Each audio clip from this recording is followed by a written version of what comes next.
evening, ladies and gentlemen. I'm Kunal Sood, and welcome to this special news report. For over a decade, Johnson & Johnson has been at the forefront of innovative products in the healthcare sector. With annual sales of over $63 billion in 2008, it is the second largest healthcare company in the world.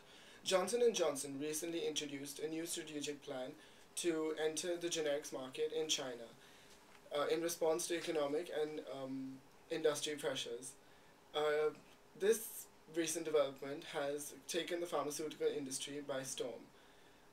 To discuss more on this, we have the newly appointed CEO of Johnson & Johnson, Mr. Sebastian D'Cunha. Mr. D'Cunha, welcome to the program. Thank you.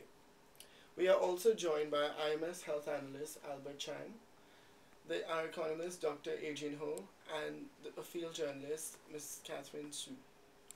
Thank you all for being here. So, Mr. D'Cunha, what brings about the sudden change? Well, to start off, I'd like to mention Johnson & Johnson's long-standing credo, as it closely underpins the reasoning behind the strategic expansion. So our credo is to maximize the global power of diversity and inclusion to drive superior business results and sustainable competitive advantage. Now, in order to continue the fulfillment of this vision, there's a definite need for change.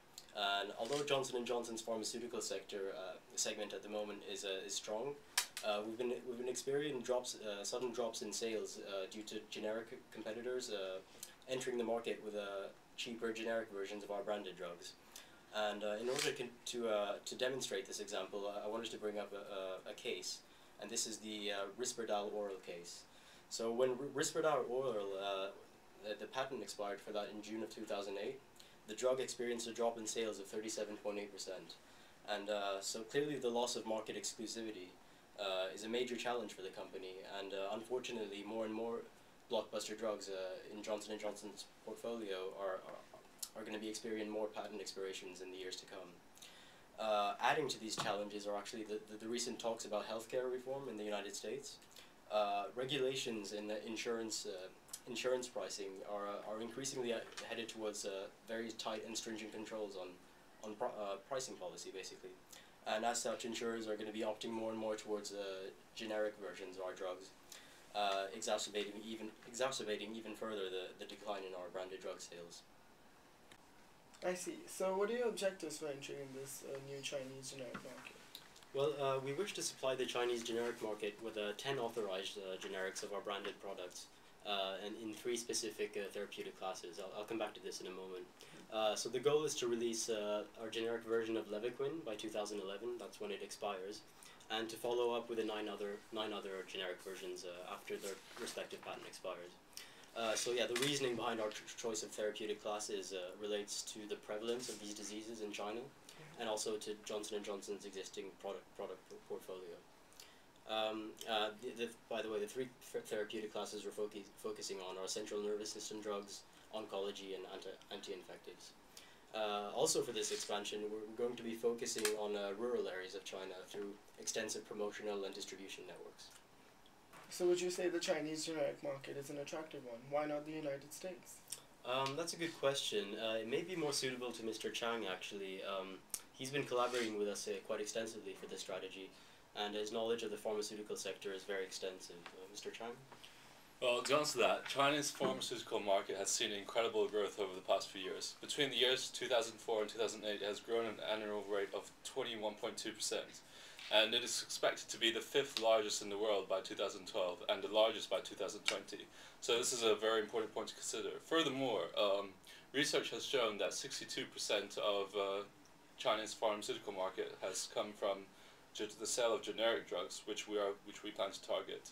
And going on, according to China's healthcare reform policy, they aim to cover 90% of the population, and so this is a critical time where we can take advantage of this, because they plan to cover both the urban and the rural markets, which we're going to target, and the rural market consists of 700 million people, which is an extremely attractive market to target for us. And now the reason why we're not targeting the US market is because it's been highly saturated with competition for both generic and branded drugs, and the market growth potential is just not as big as China right now. So we will first target the China markets before we move on to a different strategy for the United States. So, Dr. Ho, you have experience in the pharmaceutical industry. What comments do you have regarding Johnson & Johnson's new strategy? I do have a question for Mr. Dacunia. Surely this expansion will bring significant challenges to Johnson & Johnson. Say, for example, you don't have any actual experience in generic markets in China. Can you elaborate to us more about these challenges and how you intend to overcome them?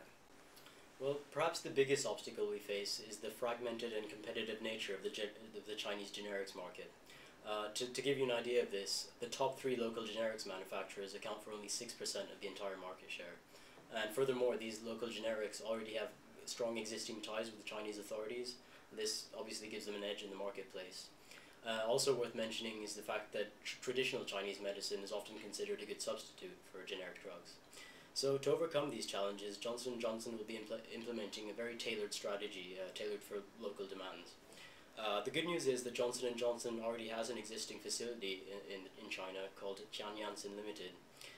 So obviously we'll be able to leverage this facility's knowledge and experience in several ways. For instance, Janssen has been conforming with good manufacturing practices and ISO standards set out by the SFDA, which is the Chinese equivalent of the FDA. Also, existing ties with Chinese authorities through Janssen will obviously be very beneficial for our distribution strategy.